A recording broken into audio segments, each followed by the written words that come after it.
Her own son sent the email, "We voted you out of the HOA." Margaret Ellison, retired architect and grandmother of 4, didn't argue.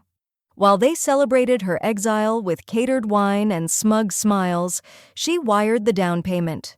By Monday, her name was on the deed. Owner of the entire HOA building. They'd taken her seat. Now she owned the table. All right, before we dive into this crazy story, do me a favor, subscribe and tell us where you're watching from. The desert breeze whipped softly against the stucco walls as Ellie Hayes stepped barefoot onto her tiled porch, her cane tapping lightly with each step. It was one of those crisp Gilbert mornings, sky high and clear, saguaros still casting long shadows over manicured gravel lawns. She reached into the rusted mailbox slot beside her Spanish-style gate and pulled out the stack. Grocery flyers, insurance come-ons, and then one envelope. Thick, white, no return address. Her fingers paused. She turned it over. No name on the back, just a neatly folded flap sealed too precisely. She slid it open with her house key and unfolded the paper inside. Typed, cold, headed in bold, Gilbert Heritage HOA, notice of board restructuring, and just beneath that, a closing line. "We voted you out of the HOA board effective immediately. Derek Hayes, President." She stared at the signature for a long moment. That smug, practiced pen stroke she'd seen on his college thank you notes, on the back of his wedding invitations. Now stamped onto her exile, tucked inside, almost like an afterthought, was a pale yellow sticky note. "Nothing personal, just progress. Kara." Ellie's hand tightened on the letter. Her other hand gripped the porch rail. "Nothing personal?" She inhaled through her nose, slow and precise, the way her late husband taught her when they were raising a child too clever for his own good. The breeze rattled the Palo Verde leaves along the sidewalk. Somewhere, a hummingbird buzzed against her neighbor's feeder. She stepped back inside and shut the wrought iron gate behind her with a solid, satisfying click. In the kitchen, she dropped the envelope onto the marbled counter and pulled a pitcher from the fridge. Iced tea, brewed strong, sweetened just enough. Her hand trembled slightly as she poured. She took the glass to her front sitting room, the one Derek used to call the museum because of all the city planning awards on the wall, and sank into the cool leather armchair beside the window. She reread the letter. Every last word.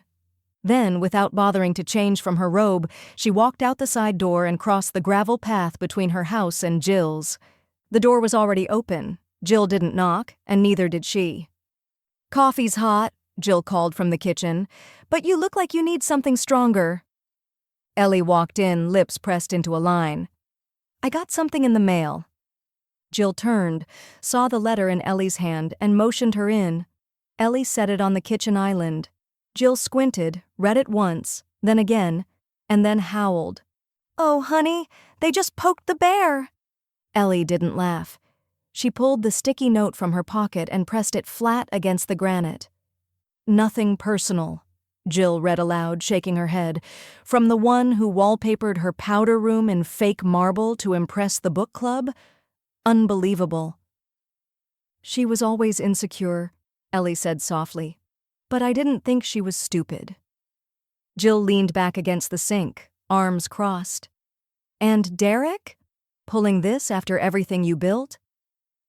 Ellie looked out the window toward the clubhouse, the one she fought to preserve when developers wanted to bulldoze it into more condos. The same clubhouse where she taught Derek how to ride a bike in the parking lot, where she hosted her retirement party, where she chaired 2 decades of HOA board meetings. She sipped her tea slowly. "I let him grow up under this roof," she said at last. "Now I'll let him fall under it." Jill let out a low whistle. "So, what's the plan, boss?" Ellie looked down at the envelope, now smudged with her thumbprint. Her eyes didn't waver. "I'm going to remind them," she said, "who taught this neighborhood how to play by the rules." She stood, the chair groaning slightly behind her. "And I'm going to start with the ones they skipped." Jill raised an eyebrow. "Should I be scared for them?" Ellie's smile didn't reach her eyes. "They should have left me my seat at the table." She walked to the door, pausing only to glance back once. Now I'll buy the damn table." The HOA charter hadn't been touched in years. Its cover was sun-faded and curled at the edges, but Ellie recognized the font, Garamond, 12-point double-spaced, the same she'd insisted on during those endless meetings 2 decades ago when they were still deciding whether to allow artificial turf or demand desert native plants. She sat at her dining table, the charter spread out like a battlefield map, yellow highlighter in one hand, tea in the other. Her pen traced lines she once wrote herself. Board members shall serve staggered terms. No less than 3 homeowner votes required for removal. Her name had once been listed as the charter drafter. Now it wasn't even listed as a board member. Across the table, Jill snuck another cookie from the Tupperware and leaned forward, squinting. "You rewrote half of this thing. Can't you just, I don't know, veto their little coup?" Ellie gave her a look. "It's not Monopoly, Jill. It's a real contract, one I helped legitimize." Jill huffed. "Well, I hope Derek at least waited until your stitches were out before swinging the axe." That earned a flicker.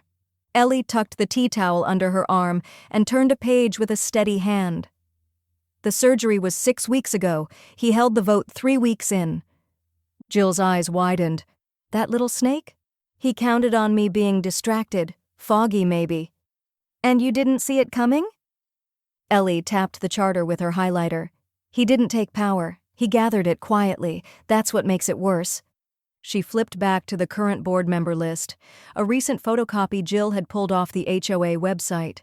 There was Derek's name in bold at the top under the smug title President. Kara was Secretary. Treasurer was someone named Clay Donaldson, whom Ellie barely remembered seeing at neighborhood barbecues, but who apparently had enough time to sign off on her removal. She shook her head slowly. "Derek didn't do this alone," she said. "Kara positioned him. She soft-voiced her way through 3 meetings last fall, made all the motions for streamlining procedures. That gave him the vote consolidation power. She's the one who gave him the board." Jill sat back, arms crossed. "You know, I always wondered why she suddenly cared so much about parking bylaws." Ellie smiled faintly. "They were waiting for a moment I wasn't looking." "Yeah, well." Jill leaned over and flicked the edge of the charter. "Now that you're looking, maybe burn this thing and start over."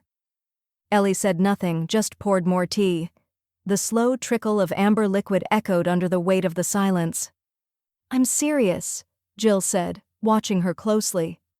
"You've done enough for this place. Let someone else carry the torch, or light it on fire." Ellie stirred in a splash of lemon.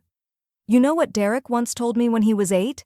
After I made him redo a science fair poster because the margins were uneven?" Jill raised an eyebrow. "That you ruined his life?" Ellie shook her head.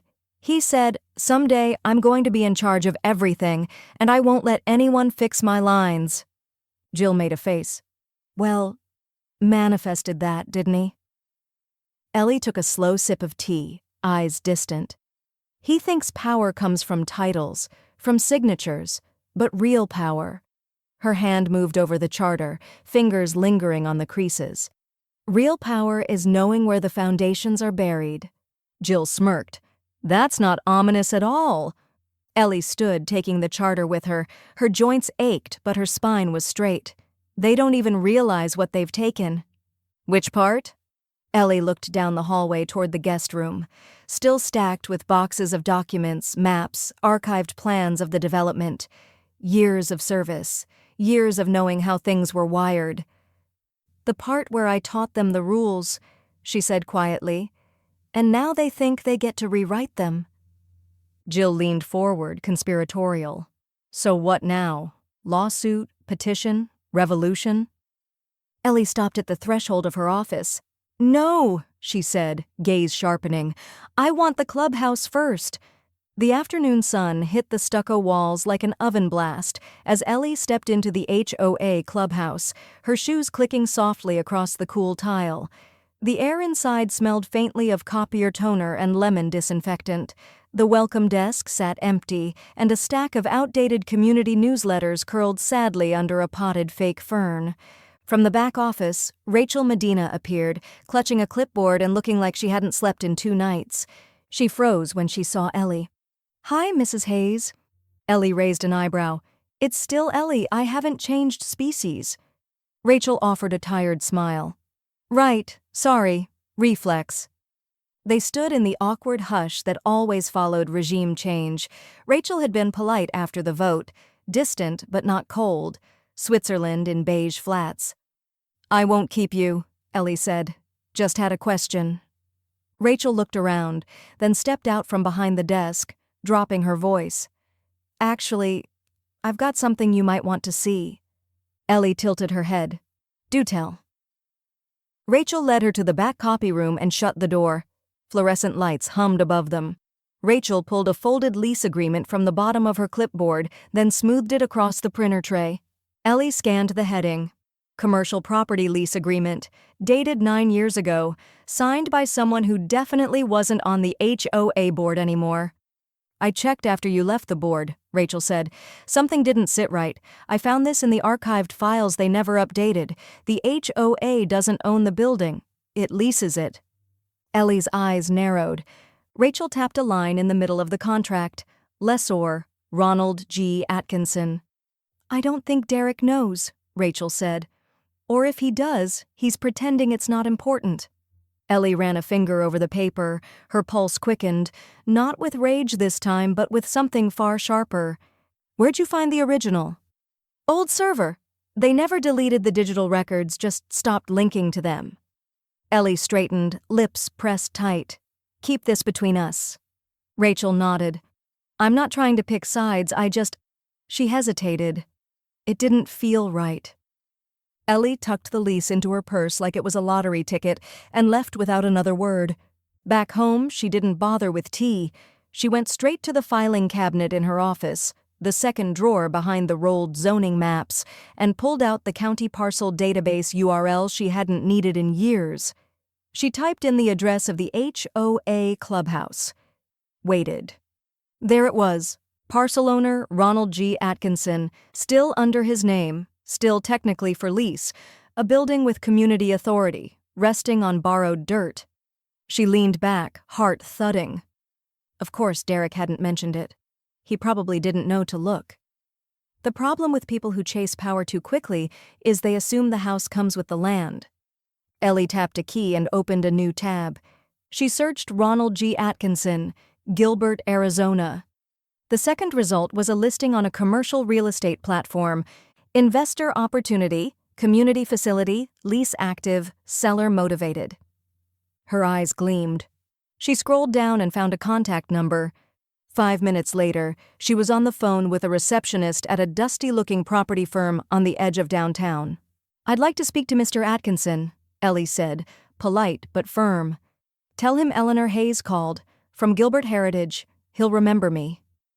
The receptionist hesitated. "Mr. Atkinson's trying to keep things low-key these days." "Good," Ellie said.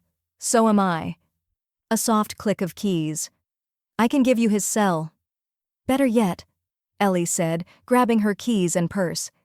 "Can you tell me where he takes his coffee?" There was a pause, then quietly, "He's at the Copper Mug Cafe most mornings around 10. Corner table, likes the banana bread." Ellie smiled. "Perfect." She clicked her phone off, stood, and ran a hand along the edge of her old rolled zoning maps. Her mind raced through the lease language, clauses she could still quote from memory. It was never just a building. It was leverage.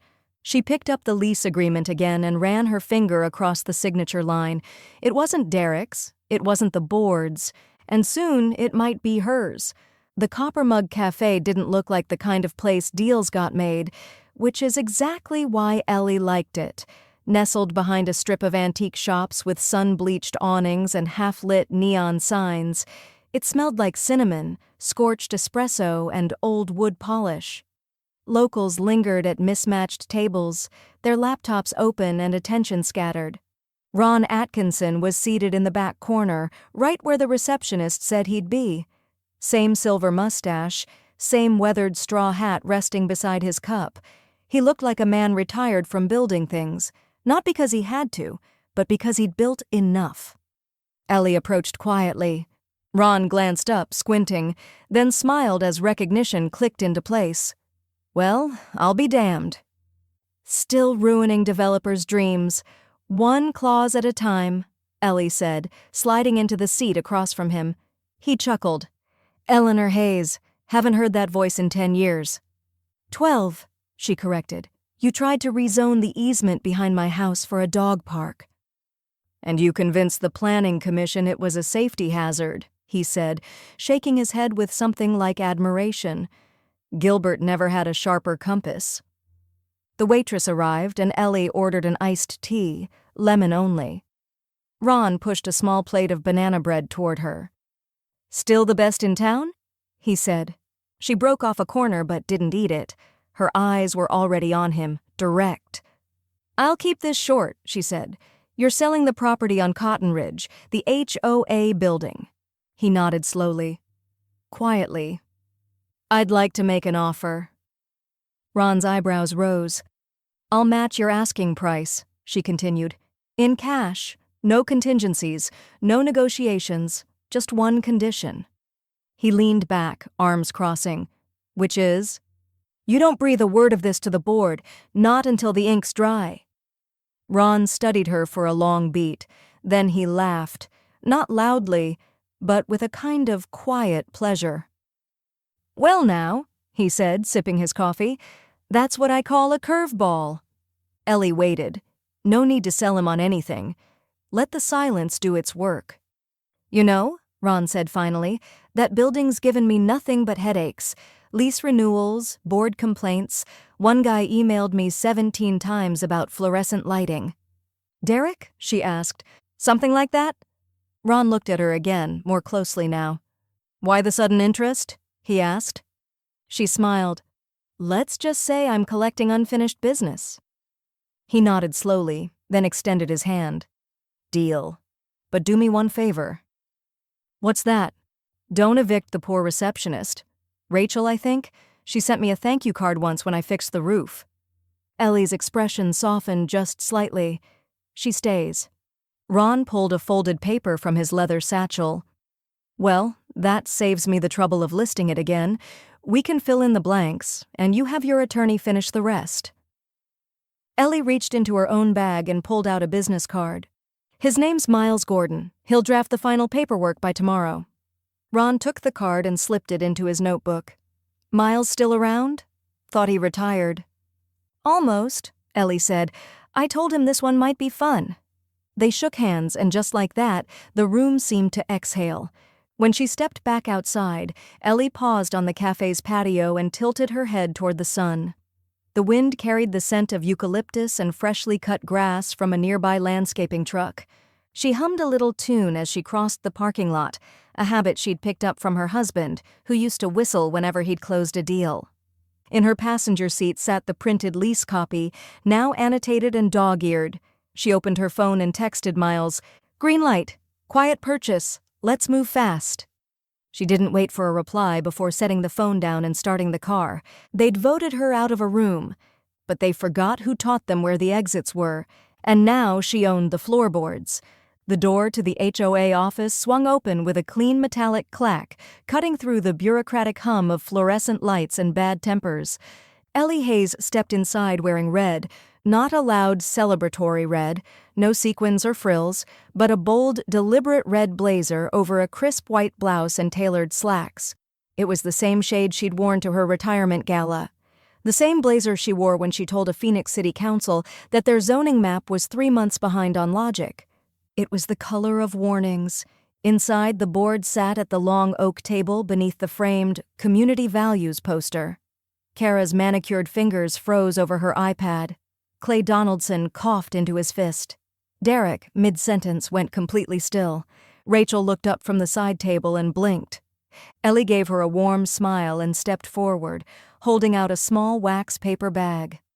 "Morning, Rachel. They're lemon poppy seed," she said, gently placing the bag near her. "Still your favorite?"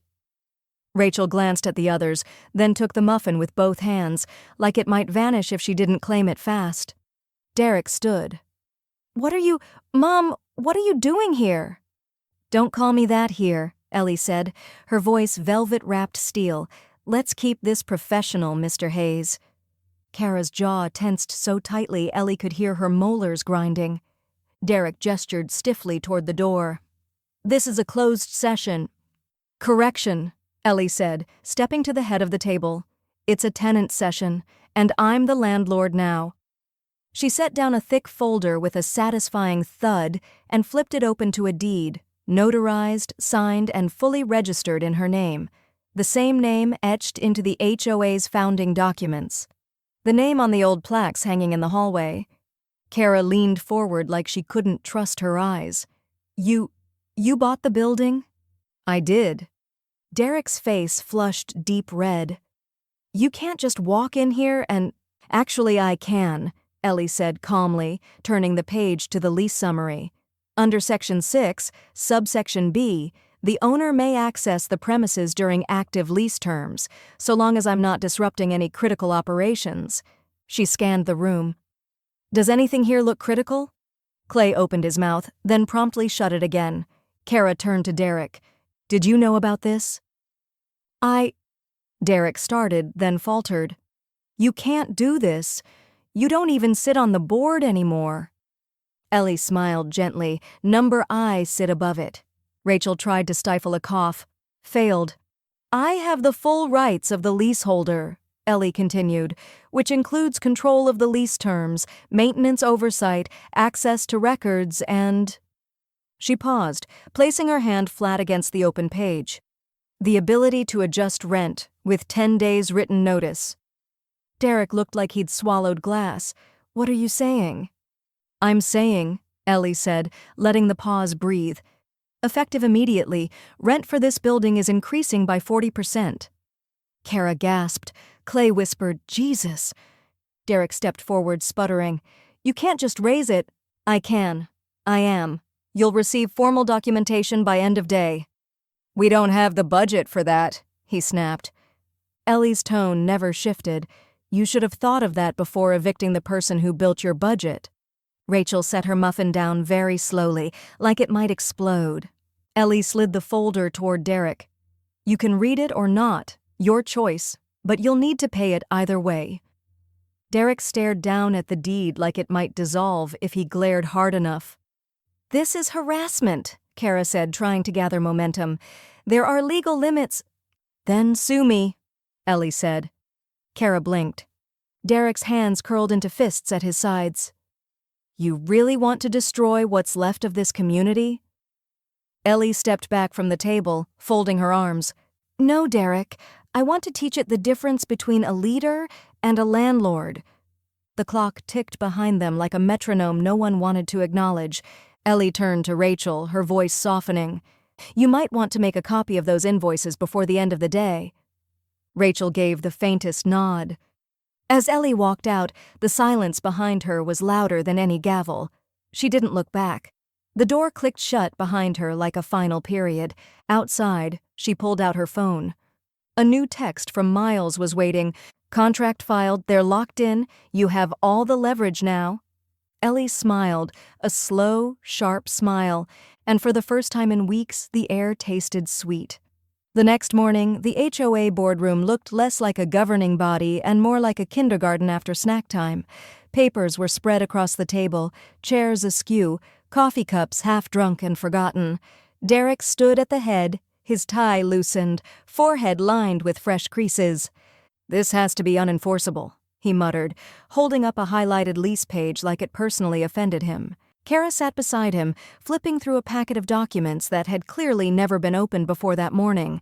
Her manicured nails tapped anxiously against the pages, smudging the legalese with highlighter she didn't understand.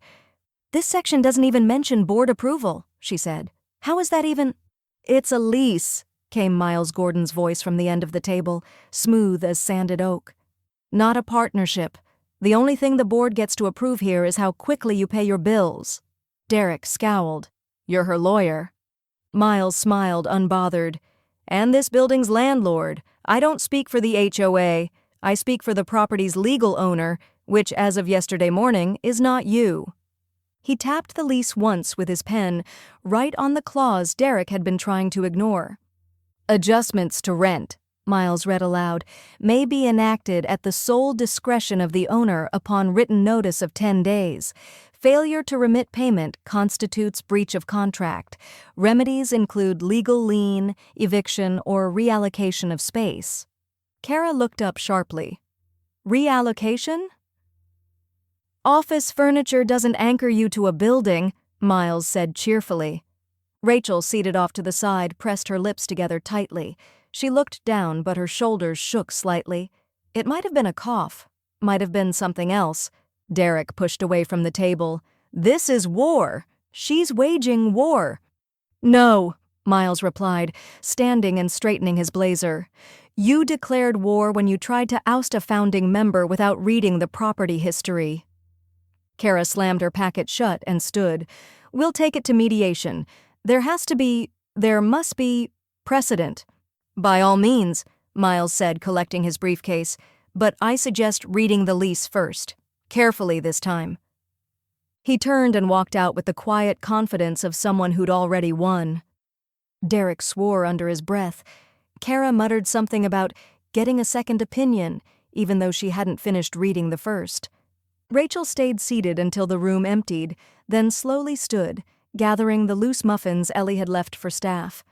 She paused on her way out, dropped one into the trash, then picked it back up again.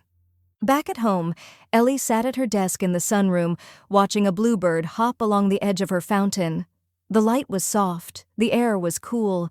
She barely glanced at the doorbell camera ping on her phone. It was the flower delivery that caught her attention. A small square vase, white tulips, freshly clipped, no return address. She opened the card and laughed. Actually laughed, loud and open-throated. Never doubt a woman with documents. J. She left the flowers in the front window, next to her old city awards, then walked to her kitchen drawer and pulled out a small ring of keys. 6 identical brass ones, labeled, engraved, and taped together neatly. She walked them across the street to the HOA office. Rachel was at the front desk again, typing something that looked suspiciously like a resignation letter. She paused when Ellie walked in. These are for you, Ellie said, holding up the ring of keys. Rachel took them carefully. What are they? Ellie smiled. New locks, installed this morning. Don't worry, you've got the only set besides mine. Rachel turned them over slowly in her hand. There were tags attached to each one, white plastic, labeled in block print, conference room, storage closet, mailroom, main entrance, maintenance shed, tenant. Rachel looked up, surprised. Tenant? Ellie leaned in slightly. You'll want to clip that one to Derek's lanyard. Rachel blinked, then grinned despite herself. And if he refuses? She asked. Ellie turned to leave. Then he can try renting an office on the open market. She pushed the door open and stepped back into the Arizona sun, her shadow long across the walkway. The control they thought they took? It had never really been theirs. The legal pad in front of Ellie was filled with notes written in sharp, even lines, black ink, no margin wasted. Across from her, Miles Gordon flipped casually through a printed packet, a half-eaten cinnamon roll on a napkin by his elbow. They sat in a quiet booth at Bellwether & Knox, a law office that still smelled faintly of mid-2000s mahogany and ambition. Miles wore his reading glasses low on his nose, but his grin stayed high and steady. She threatened mediation, Ellie said, taking a sip of her coffee, tried to call it a hostile adjustment. Miles didn't look up. Did she define the term? She didn't even define the rent. Now he looked up. They don't have the money, do they? Ellie leaned back. They barely have the budget for next quarter's landscaping. She doesn't know that yet, but Derek probably does. Miles flipped to a new page, one Ellie had tabbed in yellow. Ah, here's the good stuff. He adjusted his glasses and read aloud, Lease shall auto-renew in 5-year increments unless written objection is submitted no later than 90 days prior to lease expiration. Renewals shall carry forward all active amendments at time of renewal. He looked up. You've got 10 years locked. Ellie nodded. With increases, compounded. Miles closed the packet. They'd have to dissolve the HOA to escape you. Ellie offered a smile, tight, calm. That would be Inconvenient. For them. And poetic, Miles added, dabbing at his mouth with the napkin. They kicked you off the board. Now they'd have to burn it to the ground just to breathe. Ellie didn't respond. Her eyes flicked past the windows, out to the quiet Gilbert Street where sun bounced off silver sedans and trimmed hedges. I don't want them to burn anything, she said. Just remember who built it. At the HOA office, Rachel was powering down her monitor at 3:11 p.m. Early again. The place felt heavier now, the fluorescent lights colder, the tension thick enough to slice through with a rusty letter opener. Kara had stopped making eye contact. Derek walked like a man trying not to trip in his own footsteps. Even Clay, who rarely said much, now carried a clipboard like a shield. Rachel glanced toward the conference room, where muffled voices argued behind closed doors. She sighed and slipped out the side door, keys in one hand, muffin crumbs in the other. Back across the street, Jill was sipping lemonade on Ellie's porch. You've got Derek pacing like a Baptist preacher during fire season, Jill said, handing Ellie a glass, and Rachel looks like she's rethinking her entire career. Ellie sat down in the rocking chair beside her. I didn't want Rachel caught in the middle. She's not, Jill said. She's already on your side, she just doesn't know it yet. They sat in silence for a moment, the creak of Ellie's chair marking time like a metronome. Down the block, a dog barked once, then stopped. Jill grinned. You know what I'm calling you now, right? Ellie side-eyed her. Please don't. Boss lady, Ellie groaned. Oh no, it's done, Jill said, raising her glass in mock salute. Boss Lady Hayes, queen of conditional clauses. You're insufferable, Ellie muttered, but her smile gave her away. They sipped quietly again. Then Ellie's phone buzzed. A text from Rachel. Subject line, lease renewal confirmed. No wiggle room. Kara just found it. Clay turned pale. Ellie tapped out a short reply. Clock is ticking. Jill peeked over her shoulder. What now? Ellie stared out across the street, at the building she now owned, the rules she'd once written, and the people who still thought the title president meant something. Now? She said, standing slowly. Now I let the pressure build. And she walked back inside, already planning her next move. The notice was printed on heavyweight ivory paper, formatted in 12-point Garamond, Ellie's preferred font. It wasn't angry. It wasn't dramatic. It was a formality, dressed in quiet authority. She hand-delivered it at 10:01 a.m., tucking it into the black mail slot outside the HOA office with the same care she used to apply to city zoning appeals.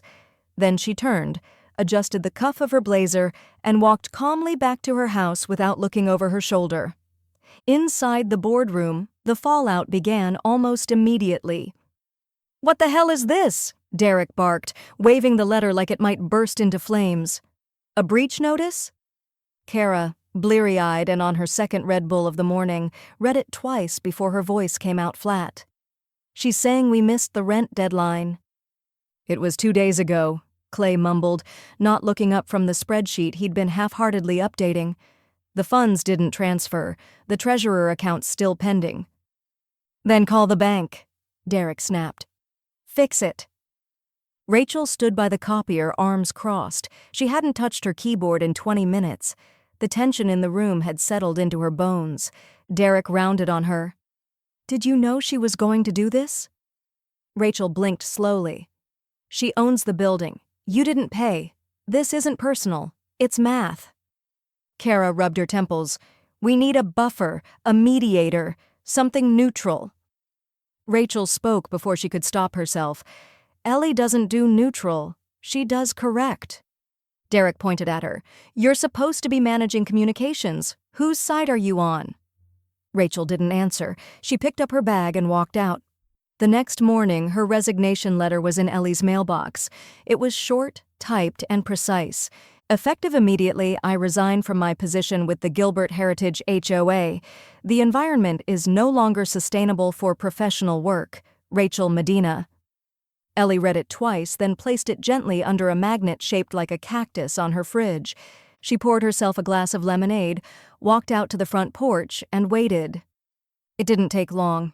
By 4 p.m., Rachel was standing at the edge of the walkway, still wearing her office badge, her expression somewhere between guilt and relief. Ellie stood, waved her up, and handed her a glass. "I didn't know where else to go," Rachel said, accepting the drink. "Good," Ellie replied. "Then you came to the right place." They sat on matching porch chairs as the sun dipped behind the palm trees, casting long amber shadows over the sidewalk. The air was warm and dry, with the faint scent of creosote lingering from last week's rain. Rachel swirled her glass. "I've never walked out of a job before." "You didn't walk out," Ellie said. "You stepped forward." Rachel laughed quietly. "You always talk like that?" "Only when it works." They sipped in companionable silence. After a few minutes, Ellie said, "I could use someone with your instincts." Rachel looked over, surprised. "Doing what?" "Managing the building," Ellie said. "The whole property, directly, not through a board. Through me." Rachel blinked. "You'd pay me?" "More than they did, on time, with actual clarity, and no one will scream at you for printing in color." Rachel stared out toward the HOA building, then back to Ellie. "You really planned all this, didn't you?" Ellie tilted her head. "I planned for the possibility that I'd be underestimated, which is more or less the same thing." Rachel smiled slowly. "Then I guess I accept." Ellie clinked her glass lightly against Rachel's. "Welcome to a job where the lease is readable and the boss makes her own tea." They sat until the streetlights flickered on and a pair of kids skated by, laughing, unaware of the quiet revolution playing out in stucco and sunlight. Inside, Ellie drafted her next notice, one with a very different tone. Final demand, payment due within 5 business days. Failure to comply will initiate lien proceedings. She saved the draft. She wouldn't send it yet. She wanted to see who cracked first. The emergency HOA fees were slipped into mailboxes on a Monday. Glossy flyers with cheerful clip art and stiff language. Due to unforeseen administrative increases, each household is assessed a temporary $185 facilities fee, payable within 14 days. It didn't take long for the neighborhood to react. By Tuesday morning, the Gilbert Heritage Facebook group was on fire. Caps-locked rants, photos of cracked sidewalks. One homeowner even posted a photo of the clubhouse with the caption, "$185 for what, exactly?"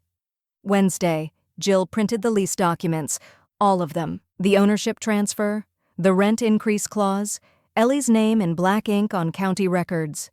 She marched down to the community bulletin board near the mailboxes, tacked it up with neon pushpins, and wrote across the top in thick red Sharpie, "Know who really owns this place."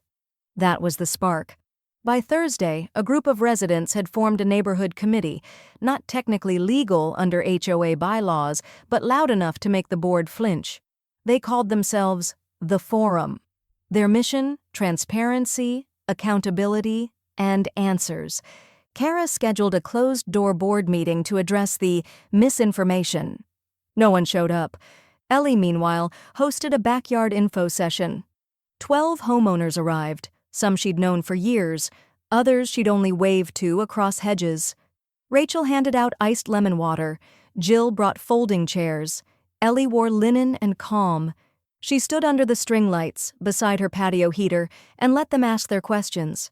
She answered everyone without spin. "Yes, I bought the building.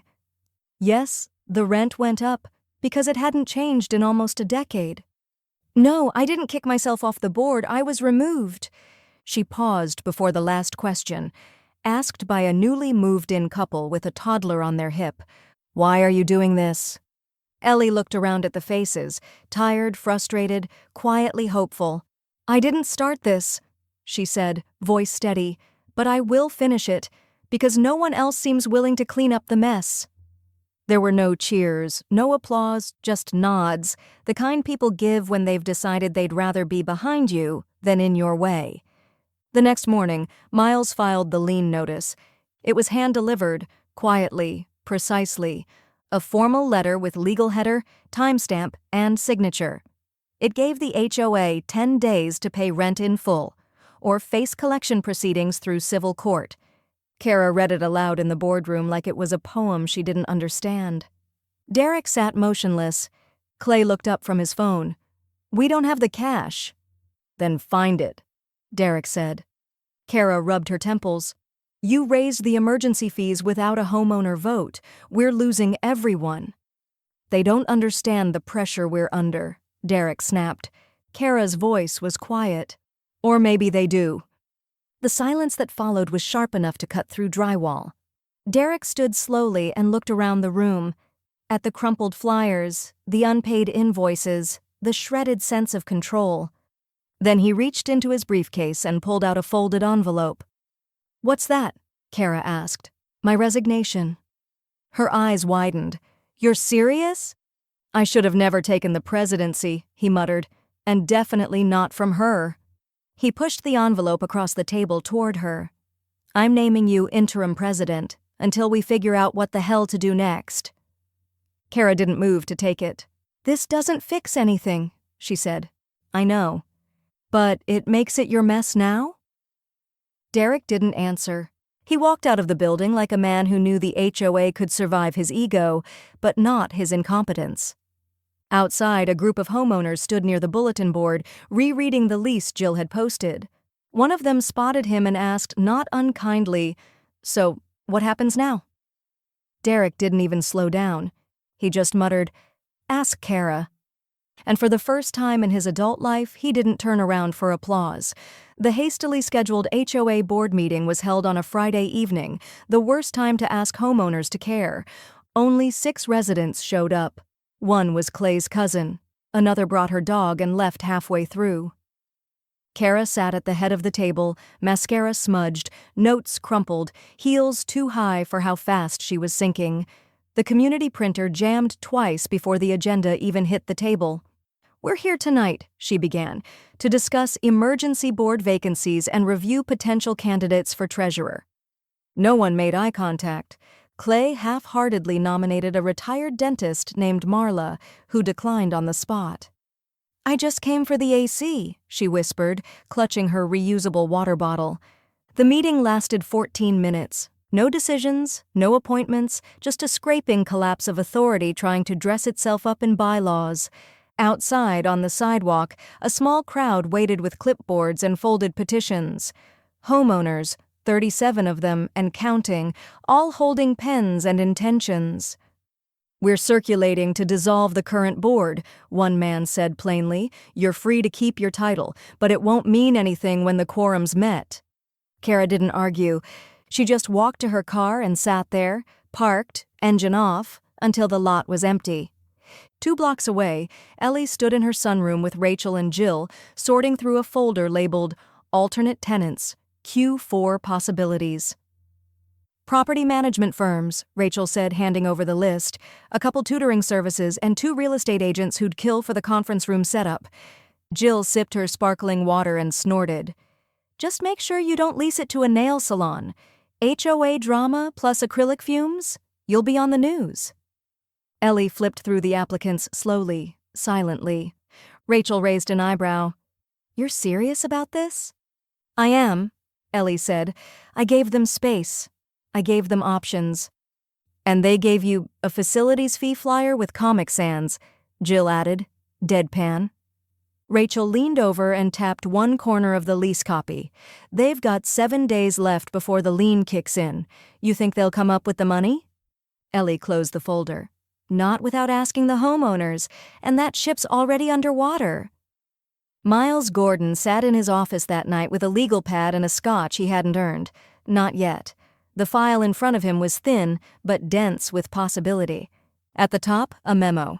HOA legal dissolution, preliminary conditions. He exhaled slowly and tapped the edge of the pad with his pen. "Ellie," he said into the phone, "if this really escalates, you've got options." "I know. But it's rare. Most HOAs just self-destruct quietly." She said nothing. "I'm just saying," Miles added, "if you want this thing gone, really gone, it can be done, but there's no going back after that." "I'm not looking for back," Ellie replied. "I'm looking for clean." Miles smiled. "Then we'll draw it up, quietly." By Sunday, Kara was down to answering emails from her personal account, sitting cross-legged on her living room floor with a legal pad and a glass of rosé. The board's group chat had gone silent. Clay hadn't responded to texts in 2 days. An envelope slid under her front door. Inside was a single sheet of paper. Typed, neatly signed, no return address. This space is being reviewed for alternate use. Failure to resolve delinquent payments by deadline will result in reassignment of tenancy. You are currently not under lease protection. She didn't need a lawyer to understand what it meant. She just stared at it, then picked up her phone and dialed Derek. Voicemail. Again, voicemail. She didn't leave a message. Outside, the porch lights flickered from motion sensors, a neighbor jogging past, a dog's collar jingling in the dark. Kara sat very still. The title on her email signature had never felt so paper-thin. The clubhouse conference room was colder than usual, thermostat set low, as if the air conditioning could freeze out the tension accumulating on every surface. Ellie sat at the head of the long oak table that once hosted homeowner luncheons and budget briefings. Now it was hers. Fully. The nameplate at the front read, Gilbert Heritage Property Owner. A title she hadn't requested but hadn't removed either. She wore soft blue linen and brought nothing with her but a manila folder. At 9:03 a.m., Kara walked in, carrying a clear plastic bakery box with 6 uneven cookies. Chocolate chip, store-bought, the kind with that odd waxy sheen on top. She set the box down in the center of the table and offered a tight smile. I figured, I don't know, might as well try to be human about this. Ellie didn't smile. You brought sugar. You brought a folder. I did. Kara sat slowly, adjusting the hem of her blazer as if fabric might shield her from consequence. Ellie opened the folder. This is a revised lease agreement. It lowers your monthly rate by 15% and freezes increases for 12 months. Kara's eyes narrowed. You're offering us a discount now? I'm offering you one. Kara blinked. What's the catch? Ellie placed a pen next to the lease. You resign, publicly, today. Kara scoffed. That's not a lease, that's a bribe. It's a negotiation, Ellie replied. You've read enough contracts to know the difference. Kara picked up one of the cookies, then put it back down without taking a bite. You don't need this kind of revenge, she said, her voice soft. You've already won. Ellie shook her head.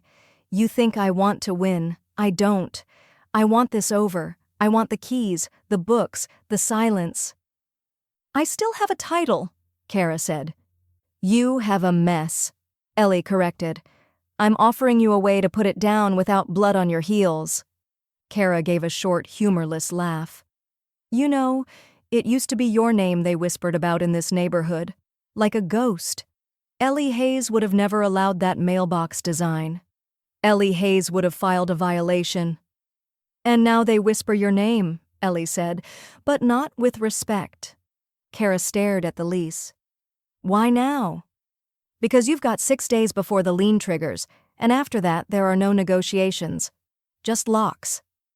Kara looked down at the cookies. You ever think you went too far? Ellie met her eyes, calm and unwavering. You went first. They sat in silence for a moment, the hum of the air conditioning the only sound between them. Then Kara whispered, What happens if I don't sign? Ellie closed the folder without flinching. Then you'll still be president, she said, rising from her chair. Of a board no one recognizes, managing a space you no longer control, holding a title worth less than the paper you printed it on. She placed the folder back in front of Kara. You have until noon. And with that, she walked out. Outside, Jill stood beside a folding table under the shade of the portico, holding a chilled bottle of champagne and 2 plastic flutes. Is it done? She asked. Ellie shook her head. She's deciding. Jill raised her brows. That's generous. I gave her a choice, Ellie replied. The luxury she never gave me. They watched through the tinted glass as Kara sat motionless inside, still staring at the folder, the cookies untouched beside her. Should I chill another bottle? Jill asked. Ellie didn't answer. Instead, She turned to the door, pulled a small key from her pocket, and locked the front entrance behind her. Jill blinked. A little early for eviction, don't you think? It's not an eviction, Ellie said, pocketing the key. It's a fire drill. They walked off the patio into the rising heat, leaving Kara alone with her cookies, her resignation, and a door she couldn't unlock from the inside. The petitions were turned in at 4:37 p.m. on a Tuesday, 52 signatures. 41 were required. Jill made the final delivery herself. Folder under one arm, the other hand holding an iced tea with 2 lemon wedges and a metal straw. Ellie opened the door to her office, formerly the HOA's utility records room, and took the folder without speaking. Jill smiled. I even had Clay notarize it. You're welcome. She turned and left before Ellie could say thank you. The confirmation came 2 days later in an email from the Gilbert County Clerk's office. Subject, HOA Board, petition to dissolve, verified. Per governing bylaws, the board is considered inactive, effective immediately. There was no drama, no meeting, no statement, just a line in an inbox that dismantled 2 years of Derek and Kara's grip in a single click. By Friday, Rachel had quietly updated the HOA website. The navigation tabs were reduced to 3: Home, Contact, Reconstruction. The banner now read, Gilbert Heritage HOA, under reconstruction. This community is moving forward. Please check back soon for updates. Beneath it, a single photo of Ellie's sunlit porch. No names, no signatures, no board bios. Just the idea of leadership that looked like home again.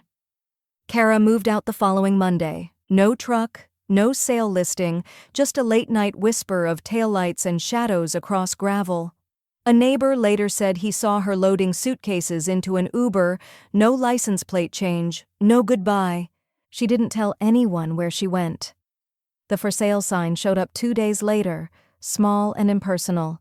It didn't even say charming HOA lot, just a QR code taped to the mailbox. Ellie watched from her kitchen window but didn't go outside. She didn't need to. No one had heard from Derek. Even Clay, when pressed, admitted he wasn't sure if Derek had left town or just retreated behind the thick glass of inherited shame. Ellie received a single voicemail from an unknown number, no transcript available. She deleted it before it finished playing. That Saturday, Ellie reopened the clubhouse. Not with balloons, not with a banner, just a quiet sign on the door that read, Now accepting community rental requests. Rachel stood beside her with a clipboard and a Google form. Inside, the walls had been cleared of plaques, the furniture rearranged, the fake ficus trees finally tossed. Jill donated 2 armchairs and a mid-century lamp that looked like it belonged in a Nancy Meyers movie. A 12-year-old neighbor helped install the speaker system. Payment, a box of Oreos. By mid-afternoon, 4 local groups had already submitted requests. A book club, a piano teacher, a knitting circle, and one recently divorced dad who wanted to host a game night with actual lighting. Ellie nodded, approving each. This isn't a power center anymore, she told Rachel. It's a shared space. Let them fill it.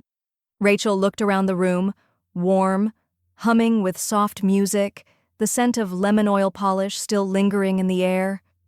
You really did it, she said. Ellie didn't answer right away. Instead, she stepped outside into the late sun and let the weight of the moment settle across her shoulders like a shawl she'd sewn herself. But just as she turned to re-enter, her phone buzzed in her palm.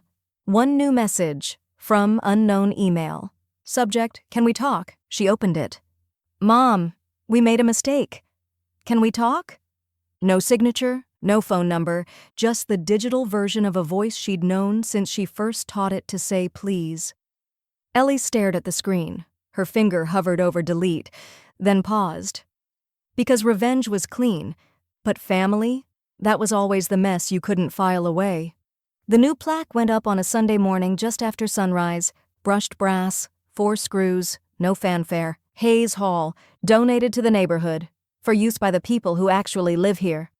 Ellie watched as the installer, a local handyman named Walter, who'd once been fined by the old HOA for painting his garage door too teal, leveled it twice, just to be sure. It'll catch the light around 4 o'clock, he said, wiping his hands. Might even glow a bit. Ellie nodded, her arms crossed. Good, let it shine. Inside, Rachel was setting up folding chairs for a birthday party, 6th grade, cupcakes incoming, while fielding calls from a book club rescheduling around a dog sitter emergency. I've got an open slot Thursday night, she said into the phone. Voting night's Friday, so we'll need a heart out by 7 p.m. She paused, smiled. Yes, of course, we'll leave the podium up. Ellie passed through the back hallway, where a fresh corkboard now listed the week's community rentals, piano lessons, a retirement planning session, toddler tumbling, and a charity pancake breakfast hosted by a guy named Doug, who once campaigned to ban inflatable lawn decor. Progress, Ellie muttered to herself, amused. In her office, the smallest room in the building by design, she pulled out a binder labeled Heritage Fund and slid a signed check into the deposit envelope. Rachel knocked once and leaned in. We're at capacity through June. You want to raise the rental rate? Ellie shook her head. We lower it. Keep it rotating. Rachel raised an eyebrow. That's not how people usually build legacies. I'm not most people, Ellie said. By month's end, the HOA was little more than a ghost in an outdated county directory. It had been replaced, quietly, deliberately, by a homeowner-led forum. Invite only, no titles, no power plays, just people talking. Ellie didn't attend the first meeting. She stayed home instead, sipping iced chamomile and watching through her window as neighbors arrived carrying clipboards, casserole dishes, and no agendas. By the second meeting, the forum had ratified its first measure. Every dollar of Hayes Hall profit would go into a community fund, managed by Rachel and reviewed quarterly by a volunteer finance circle. At the third meeting, they voted unanimously. No paid officers, no lifetime seats, no more power without proof of work. The building had changed hands. Now the neighborhood had too. In Miles Gordon's office, Ellie signed the final page of her updated will. I'm leaving the building to the forum, she said, as if that sort of sentence came naturally to most people. Not my family. They didn't earn it. Miles adjusted his glasses and tapped the file twice before sliding it into the legal drawer. You're sure? He asked, not judging, just confirming. Ellie nodded. I want the space to keep doing what I designed it to do. Build, not control. Miles smiled, a rare, quiet thing. Well, I'll say it. It's the most selfless revenge I've ever filed. Ellie stood. It was never revenge. He tilted his head. Are you sure? Ellie paused. It started that way, but it became something else. That evening, Rachel lit candles in the clubhouse for a poetry night. Jill brought scones. Someone's uncle read a haiku about Arizona soil that made a teenager in the corner tear up. At 8:43 p.m., Ellie stepped outside, leaving her teacup behind, and looked up at the plaque glowing softly under the exterior lights. Hayes Hall. She didn't need applause. She didn't need thanks. But the light? That mattered, because it proved something had changed. Something permanent. At home, Ellie settled into her armchair and checked her email. There it was. Subject, Can we talk? From derek.hayes.personal@gmail.com. Mom, we made a mistake. A big one. You were right, and I don't know how to fix it. Can we meet? Just us. I'll listen this time, I promise. There was an attachment. She clicked it. A scanned photo. Derek, age 5, holding up a crayon drawing of their old backyard with the words, "My mom is the boss," scribbled in bright orange above a stick figure with a watering can. Ellie's hand hovered over the trackpad. She didn't smile. Not yet. She just whispered to herself, "Now he remembers." But she didn't reply. Not yet. Because some wounds needed to ache before they could be addressed, and some legacies needed to stand alone before they could be shared. The cafe was neutral ground, not Ellie's turf, not his, just a small shop tucked into a plaza near the post office, where the espresso was average and the barista didn't recognize anyone by name. She chose it on purpose. Ellie arrived 5 minutes early, ordered a black tea with lemon, and claimed the corner table beneath the humming ceiling fan. She wore slate gray cotton and quiet dignity, no blazer, no folders, Just her presence, unmistakable and unbothered. Derek arrived late, looking thinner than she remembered. His shirt was wrinkled at the collar, like he'd changed his mind about coming 3 times before walking in. He held a to-go cup like a shield. "Hi," he said, hovering by the chair across from her. Ellie nodded once. "Sit." He did. For a moment, they both stared at the condensation dripping down their drinks. "I wasn't sure you'd come," Derek said, his voice low. Ellie stirred her tea once, precisely. "You emailed." He glanced out the window, the way people do when they're looking for softer versions of themselves. "I've been thinking about everything, how it went down." Ellie said nothing.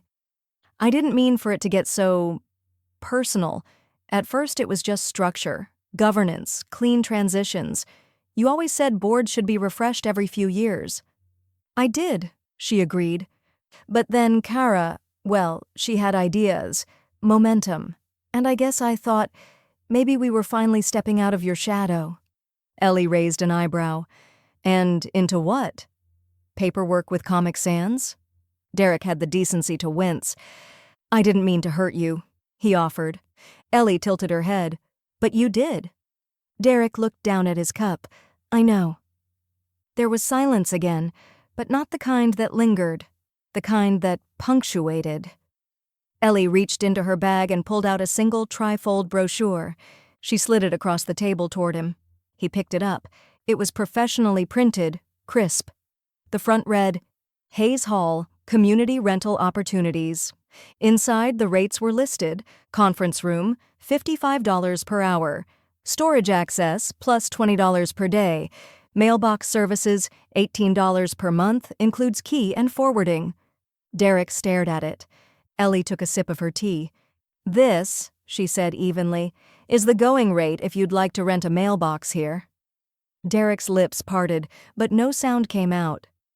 "I no longer offer discounts to people who send unsigned letters," she continued, "and mailbox privileges are revoked after 2 missed payments. I believe you're familiar with our policies on delinquency." A beat, then another. "You're serious?" he asked finally. Ellie didn't blink. "You asked to meet." "I thought—" He trailed off. "Kara didn't come," Ellie said, answering the question he didn't ask. "She was supposed to," he mumbled. "Said she would." "Of course she did." Derek folded the brochure closed carefully. "You really think I deserve nothing?" Ellie met his eyes, the same eyes that used to beg for a second scoop of ice cream after soccer games, the ones that once cried over a skinned knee and looked to her for answers. "You had a choice," she said, "to build with me or break it down. You chose control." "I didn't know what I was doing." "That's not an excuse. It's a confession." He exhaled, the sound somewhere between regret and exhaustion. Ellie stood, gathering her purse. "You said in your email you wanted to fix things." "I do." "Then start by learning to say sorry without explaining it away." She turned to leave, then paused, hand resting lightly on the back of her chair. "This neighborhood was never yours to run," she said, voice soft but firm. "It was mine to build, and I built it to last, with or without your name on it." Outside, the afternoon heat was just beginning to swell. Ellie walked to her car without looking back. Inside, Derek sat alone with his to-go cup and the folded brochure, the words Hayes Hall staring back at him like a verdict. When the barista passed by to clear the table, she hesitated. "You okay, sir?" Derek nodded, but it didn't reach his eyes. "Yeah," he lied. "Just realizing something?" The barista smiled. "What's that?" He looked down at the brochure one more time. "That some legacies aren't inherited. They're earned." The front doors of Hayes Hall were already open when Ellie arrived that morning. Not ceremonially, not with keys and protocol, just open, as if the building itself had finally learned how to breathe. The soft hum of weekend energy drifted out onto the sidewalk, the gentle thud of a basketball in the side courtyard, a child's laughter echoing off the tile, the faint trace of music from the speaker system looping Norah Jones, and someone's acoustic playlist called Mellow Mornings. Ellie stepped inside and paused by the doorway. She didn't need to check the schedule. She'd already memorized it, but it comforted her to see it on the wall anyway. Rachel's handwriting, clean block print, no frills, Saturday, 9 a.m., community yoga, courtyard. 10:30 a.m., book club, cozy crimes and coastal wine. 12 p.m., kids art lab, back room. 2 p.m., open play, coffee and ketchup. Below it, a note in yellow highlighter. Please label your Tupperware this time, Jill. Ellie smirked. To the left, a new bulletin board had gone up. Bright white cork, fresh thumbtacks. A sign read, "Suggestions, welcome, complaints, bring lemon squares." Rachel was nearby, pinning up a flyer for the community garden's fall planning session. She waved. "The fiction club wants to read something darker next month. I recommended Shirley Jackson." Ellie raised her brows. "Too soon. Let them have one cozy arc." Rachel grinned and disappeared back into the main room.